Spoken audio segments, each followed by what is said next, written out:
If Abraham had been instructed by God to sacrifice Ishmael instead of Isaac, it could be argued that Islam and Muhammad have a legitimate claim as a true religion and prophet. This argument can be further explained by examining the differences in the narrative of Abraham's sacrifice between Islamic and Judeo-Christian traditions. The story of Abraham being commanded to sacrifice his son is significant in Judaism, Christianity, and Islam. However, the key difference lies in the identity of the son involved. In Jewish and Christian traditions, it is Isaac who was nearly sacrificed, while in Islamic tradition, it is believed to be Ishmael. Although Ishmael's name is not explicitly mentioned in the Quran, Muslims believe that he was the son whom Abraham was instructed to sacrifice. If one were to argue for the legitimacy of Islam and Muhammad as a prophet based on the premise that Ishmael was the son intended for sacrifice, the argument might be structured as follows. 1. Shared Abrahamic roots. All three monotheistic religions, Judaism, Christianity, and Islam, trace their spiritual lineage to Abraham, recognizing him as a patriarch.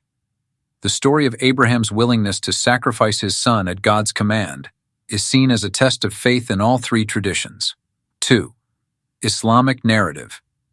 The Quran, Surah 37 verses 100 to 113, recounts the story of Abraham's willingness to sacrifice his son as a demonstration of his obedience to God. While the Quran does not name the son, the majority of Islamic traditions and interpretations identify the son as Ishmael, the eldest son of Abraham through Hagar. This interpretation is derived from the order of events in the Quran, indicating that the promise of Isaac's birth occurred after the sacrifice story, leading to the conclusion that Ishmael was the son mentioned. 3. Prophetic lineage. In Abrahamic theology, the near sacrifice of Ishmael is regarded as a foreshadowing of Muhammad's prophethood. This connection between Ishmael's near sacrifice and Muhammad's lineage plays a vital role in confirming Muhammad's position as a prophet in Islam, serving as a fundamental aspect of the faith and offering valuable insight into the validity of his prophethood. 4. Preservation of revelation. Muslims believe that the Quran is the final and unaltered word of God, preserved exactly as it was revealed to Muhammad. They argue that earlier scriptures, such as the Torah and the Bible, have been altered or misinterpreted over time.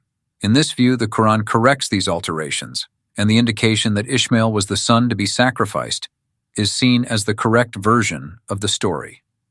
5. Continuity of prophethood.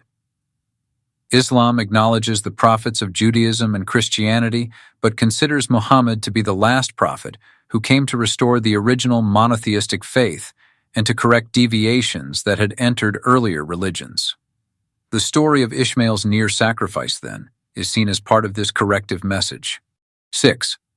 Theological implications. The identification of the son in the story of Abraham's sacrifice holds great significance, as it symbolizes the heir of the Abrahamic covenant. In Islamic tradition, designating Ishmael as the son underscores his pivotal role in their religious history and bolsters the credibility of the Islamic faith for Muslims. This underscores the crucial role that lineage and inheritance play within religious narratives.